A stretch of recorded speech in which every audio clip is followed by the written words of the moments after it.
Hello, my family. Good morning. So this is day 2 of our sourdough English muffins. This has now been sitting overnight, actually for about 18 hours. So I'm going to go ahead and start the next process of these. Now this will take time, but we will get it through here. So at this point, my fermenting stage has started, and I'm not sure if you can see this, but all the air bubbles and all in it. And we're going to finish adding the rest of our ingredients to this. I like to just go straight to the recipe a lot of times so it doesn't waste time. So, and I really need to get this started. I've had a busy morning already, so we need to get this done because I don't want it to sit too long.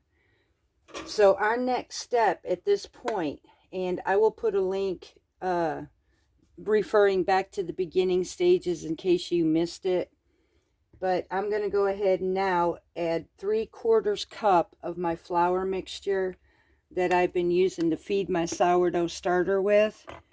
So we're going to go ahead and add this. I need 3/4 cup. And again, I'm going to let this flour flow into my cups like I've been doing, and then scrape off the top so I don't add too much.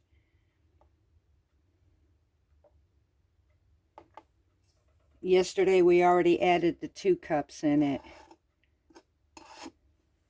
There's 1.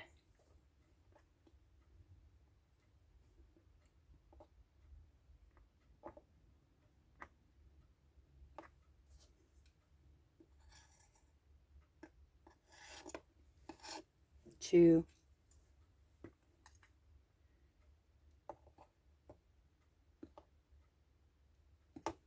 And 3 of our 1/4 cup measurements. So we now have 3/4 cup of my bread flour mix. And you can use any type of flour you'd like. You can use bread flour, you can use all-purpose, totally up to you. The next ingredient is 1 tablespoon of sugar. You can use sugar, or you can do what I'm fixing to do is I'm going to use honey instead. So I'm going to use 1 tablespoon of honey. And this one's from our own fresh stock.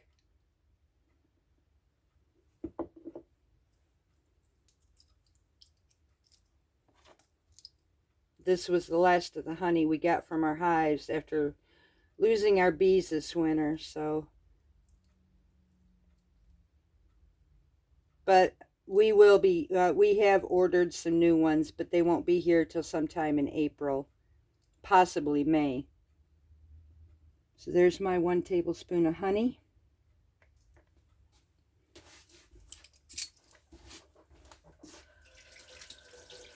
I'm going to be adding 3/4 teaspoon of salt to this next.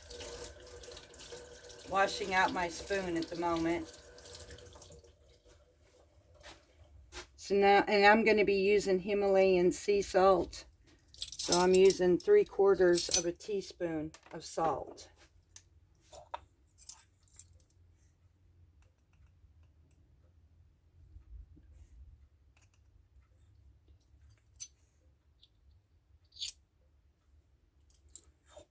And the last ingredient is 1 teaspoon of baking soda.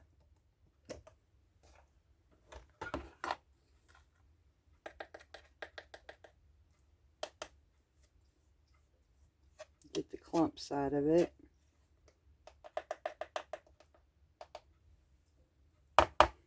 And now I'm going to mix this in really well.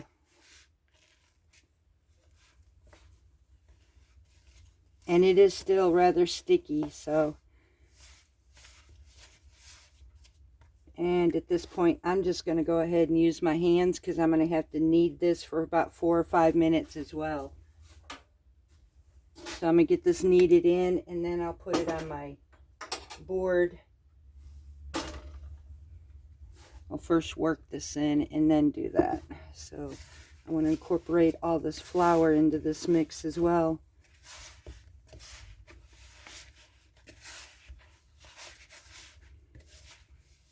So you're just going to work with this dough, just like so.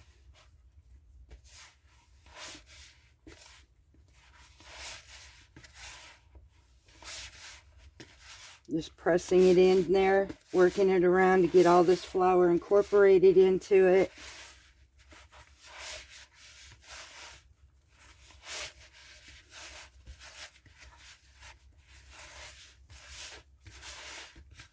I'm going along with my bowl and just scraping the edges to get all of this flour mixture off as I work it into the dough.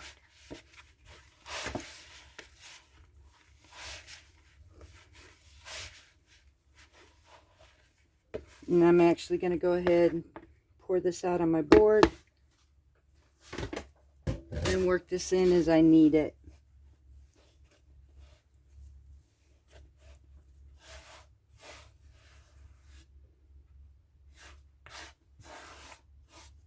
And just like regular bread, you're just going to work it in until it's nice and elastic for about 4 to 5 minutes. So I'm going to go ahead and work on this and show you the end results when I'm done. Okay, so I have finished kneading this dough, and how you know if it's finished is when you press it in, it bounces right back just like it's doing. So, and it'll be nice and smooth on the top. Now I'm going to let this rest for about 10 minutes while that way I can roll it out next. I like to give it a good rest in between. That makes it easier to roll out. The flour mixture that I used, I'm looking for a tea towel right at the moment so I can cover this up. The flour mixture that I used in the beginning was 2 cups of flour to let it sit overnight. The mix that I did is a half and half of whole wheat and unbleached bread flour. So that would be 1 cup bread flour unbleached with 1 cup of whole wheat flour if you were going to do it that way. Or again, you can use whatever flour that you would prefer. The next step I'm going to do while I'm waiting on this is I'm going to set up with a silicone mat. You can use parchment paper for this because you're going to cut out your English muffins. And so I am going to lightly dust the top of my mat with cornmeal to keep it from sticking, because these are going to, once they get on this mat, they're going to rest for about 60 minutes.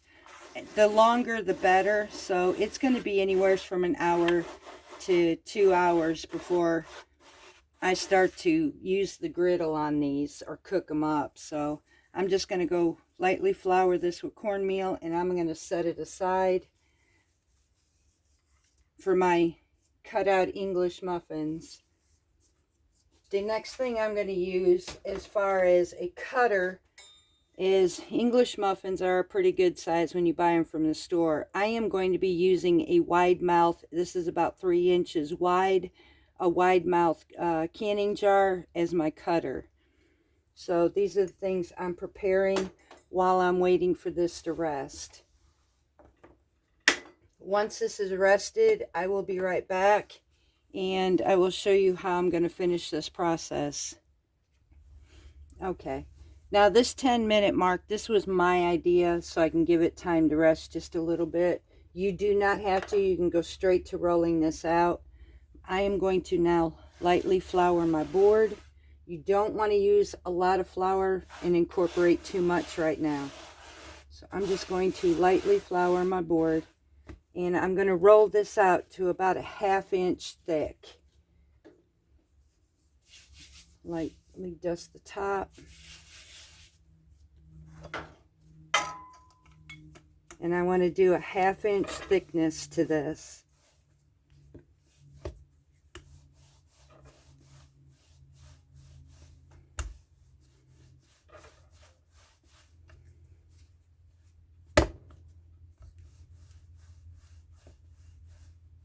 In between the cutting, you will have extra, So in between that cutting, it's good to give it about 10 minutes rest to make it easier to roll out. Try and get this squared off.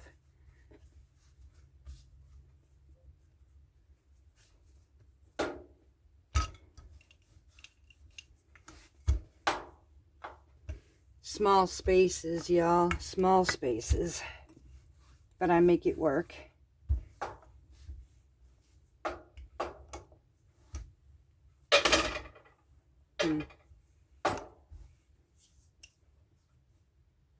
Flip it over one more time.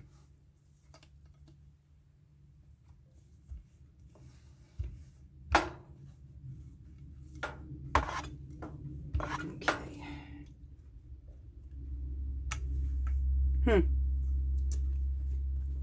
Yeah. I make it work. I make it work. Alright, so that's about a 1/2 inch thick. I'm going to take my jar and just dip it in my flour at the tips so that I can cut these out.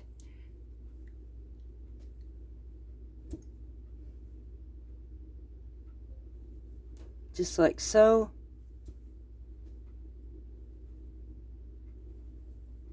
You should get about 12 of these.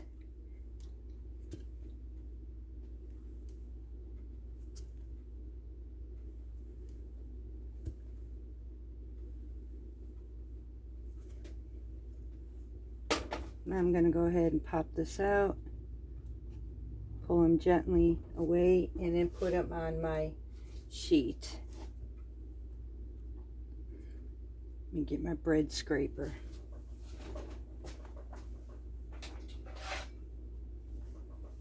These are slightly tacky, so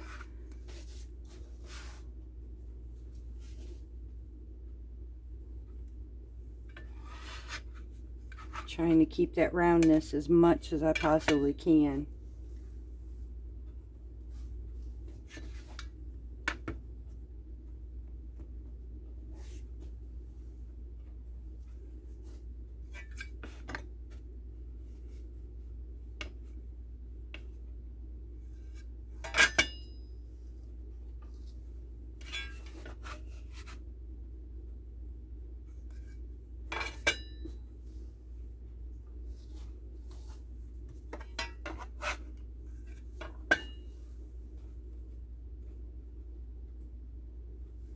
Now in this run, I got 7 of them. So now I'm going to go ahead, form this into a ball, and let this rest again for about 10 minutes. And I will finish this out and form up the rest of them. Cover it up. Let it rest, and I will come back and roll out the rest. Okay, out of this batch, I got exactly 12 English muffins. The first round I had to redo because I did them a little bit too thin. I had mine about a 1/4 inch and I needed them half. So right now this is going to go covered up. I'm going to put mine in my oven. It's a little bit warmer in there. I don't have a light, but it's still not exposed to cool air. So I'm going to cover these up with a tea towel. I am going to put these in my oven and let them rest for 60 minutes or 1 hour at the least. The longer the better. And what this is going to do is rise, and that's where these nooks and crannies are going to form in. So I'm going to go ahead and pop these in my oven while I finish this conversation with you.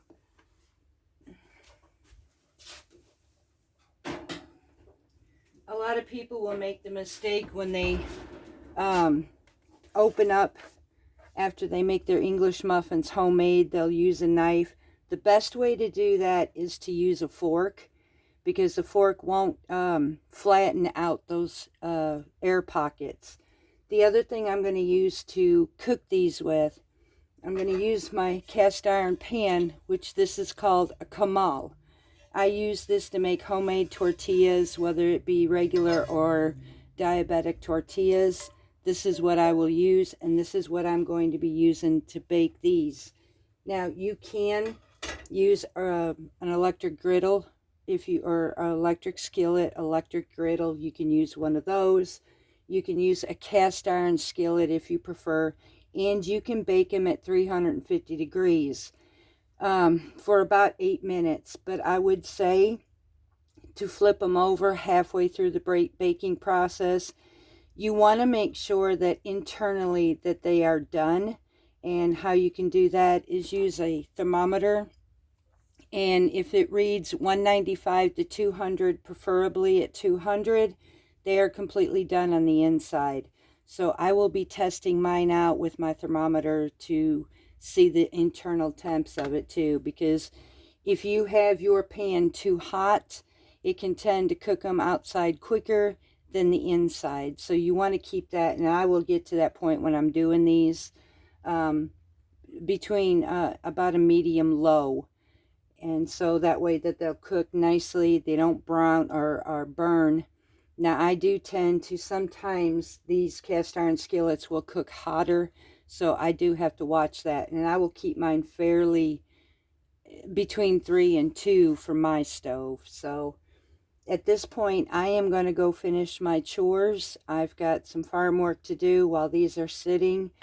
I'll probably leave mine sit for a little over an hour. That way I can be sure that they can rise up. Now, I have heard that some people say they don't rise very well.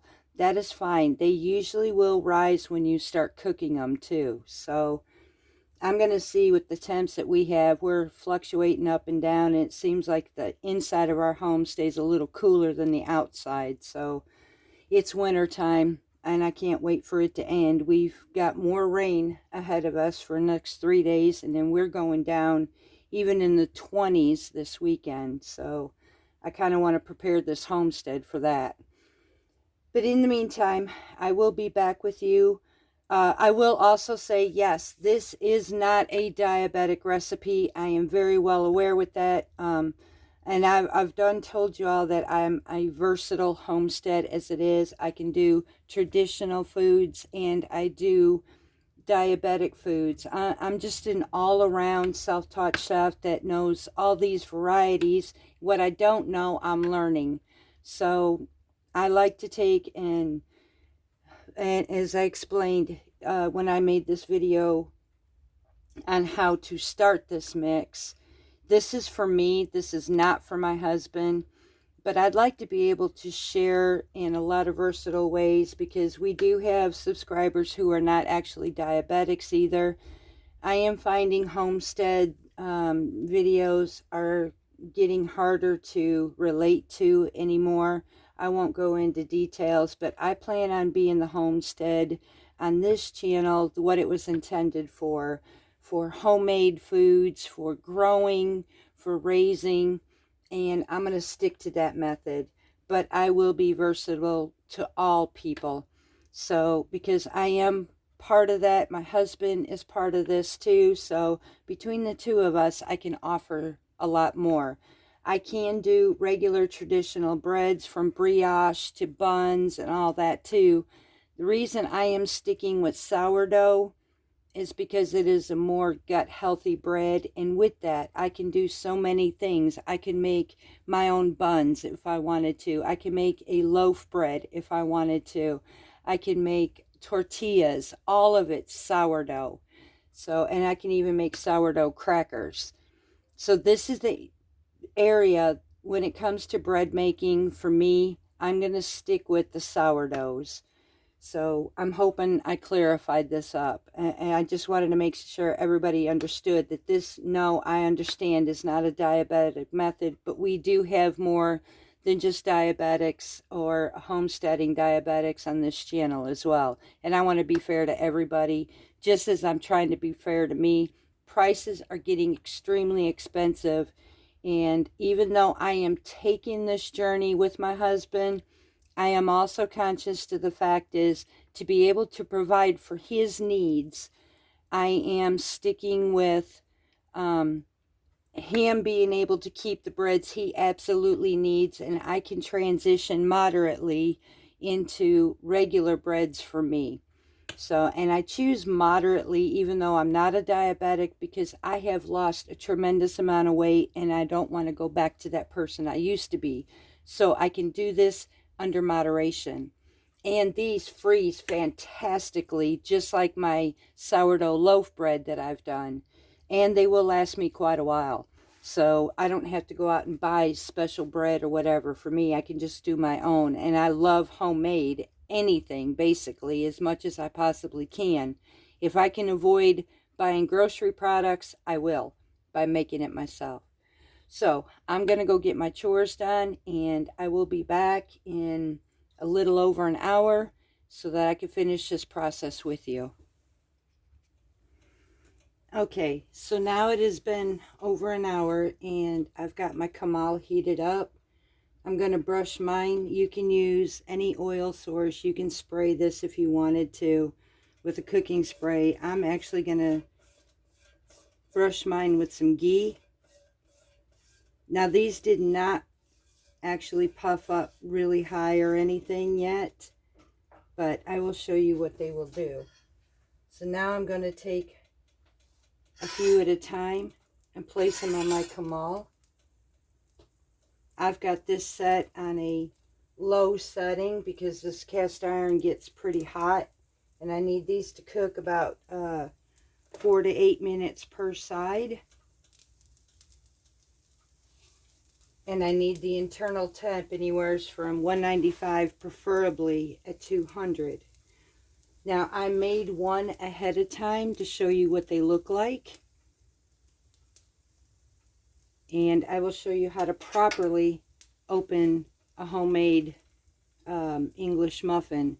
So as you take your fork on the edges, just like so. Let's see if you can see that. I'm just making a fork indentation all the way around in the center.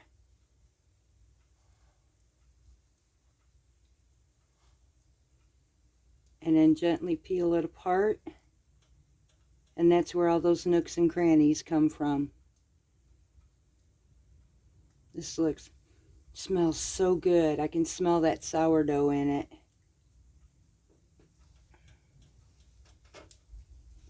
When you toast that up, you'll be able to see those crannies a little bit more. So I just keep mine on here, and they puff up as they're cooking. You want to keep an eye on the underneath of it.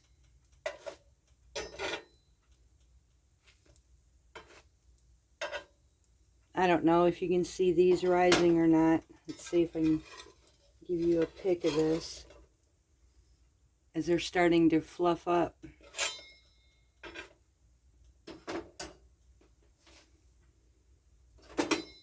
I occasionally brush them around to keep the bottoms from getting settled in one spot and burning. These are really not that hard to make. Now this is the first time I've actually done a half and half flour mix with bread flour and whole wheat, but I will taste test this as well. I will actually toast mine once all these are done. I'm going to toast it on the kamal brushed with some ghee on it, and we'll do a taste test. But in the meantime, I just want to keep an eye on the undersides.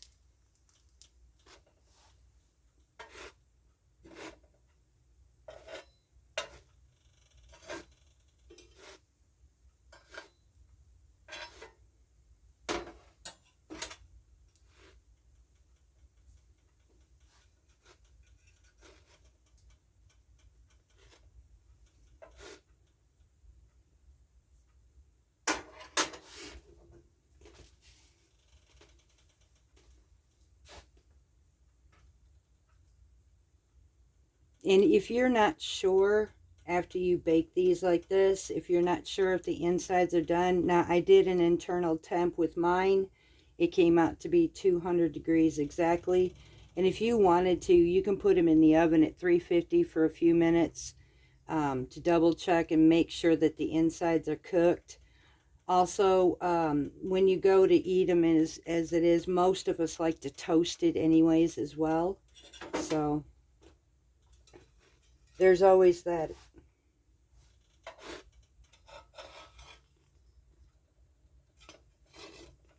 Now I'm going to go ahead and turn these over.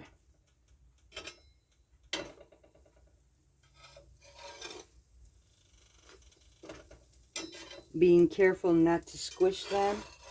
I want those air pockets to form up as they're baking.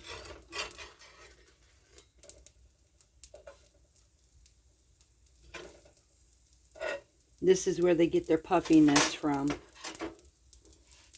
And I will just occasionally flip them back and forth until I get my desired internal temp as I watch them rise and fluff up.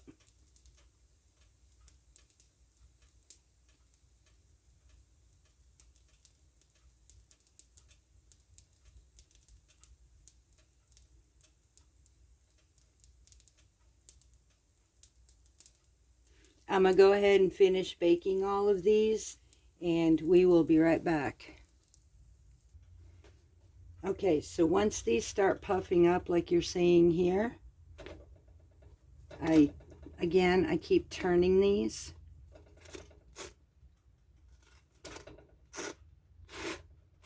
These are the same ones we've been working with. I'm going to go ahead and start checking on the internal temp, and I want to go directly in the center of my English muffins.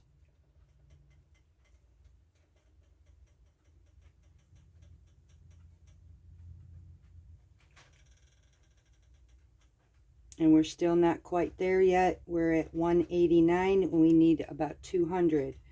So I'm just going to let these bounce back and forth, turning them over until I reach a 200 degree.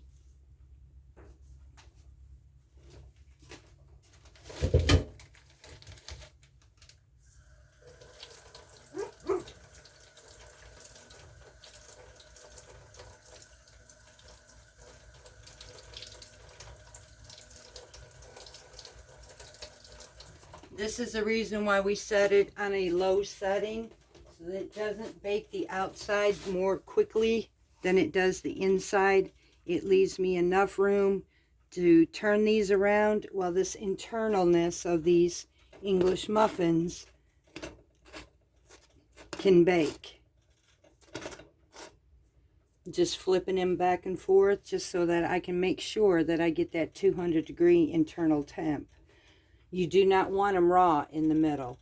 And like I said, if you don't feel like doing it this way, you can always pop them in the oven about halfway through, but keep an eye on them. So I'm going to go ahead and test this again, making sure that I'm hitting the center.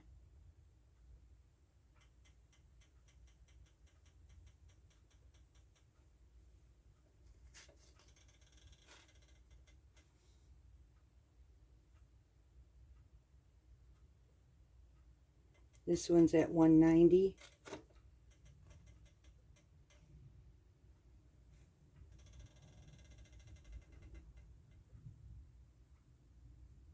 This one's at 199. This one is almost finished.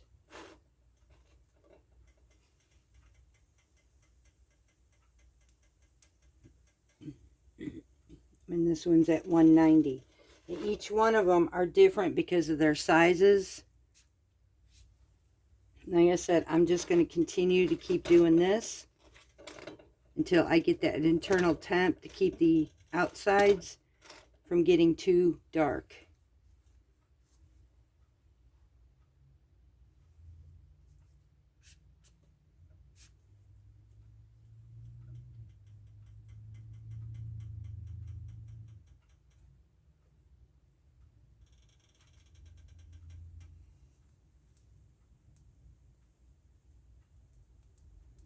This one is now at 200. I can pull it off and let it cool on my rack.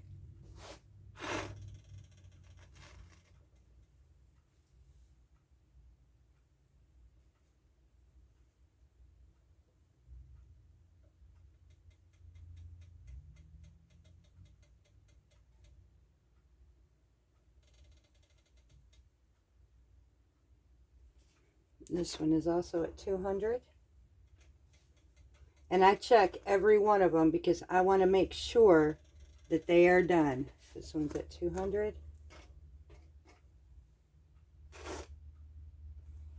And I bring my thermometer in the center of it.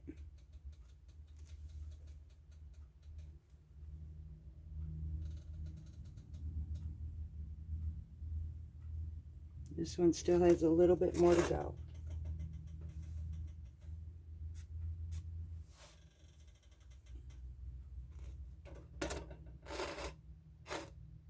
You just want to keep, while it's cooking on the inside, just keep turning them.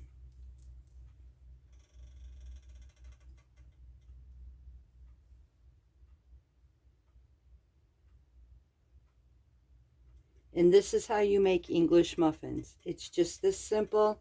It just takes a little patience. Again, when you're dealing with sourdough, you're always going to have this. So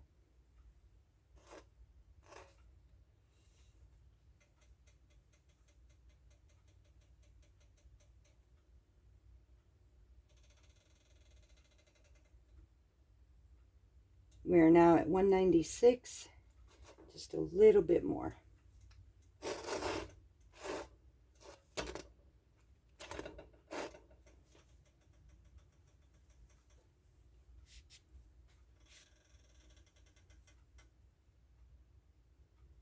And then I will take the one that I cut, and I'm going to toast that one right quick before I finish off the rest of these.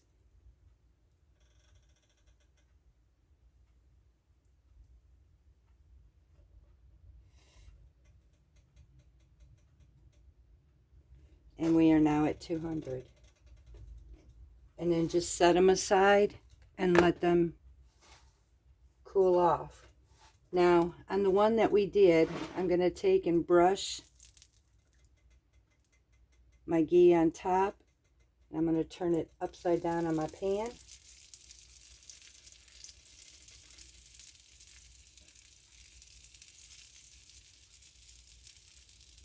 Make sure that I get all these little crevices. Now I'm just going to lightly toast it on the inside. You can pop these in a toaster oven if you would like. I figured since I've already got this hot, I'm going to go ahead and do this now.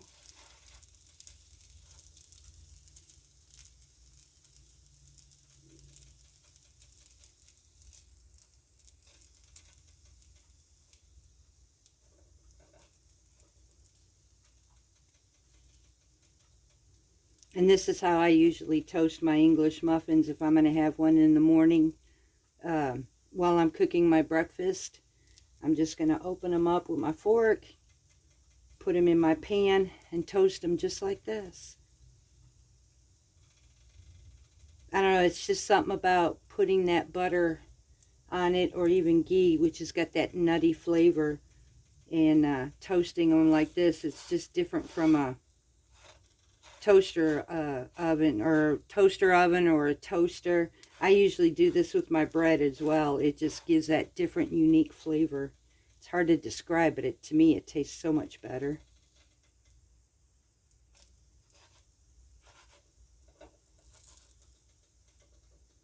Try and do this without burning my fingers.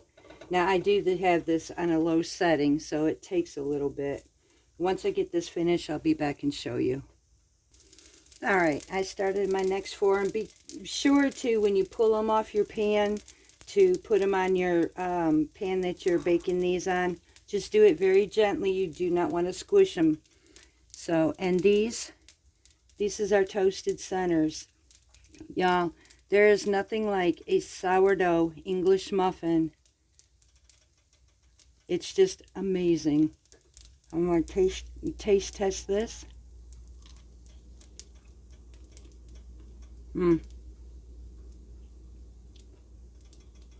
That chewy sourdough flavor. These are amazing, y'all. I encourage you to make this, and I'm hoping that this demonstration has helped you. Using the whole wheat mixed in with this tastes so good, and I'm not sorry I did this mix. So I'm hoping you enjoyed this video. I'm hoping you learned something on how to make your own sourdough English muffins. And like I said, you can use regular flour if you would like, all-purpose. The flour choices I'm going to leave completely up to you. So I am going to now end this video because basically it's just the same thing from here on through. I'm just going to finish off my English muffins, continue baking these, and once they are completely cooled off, I am also going to put these in my freezer. So until next time, much love to each and every one of you from Parton's Heritage Homestead.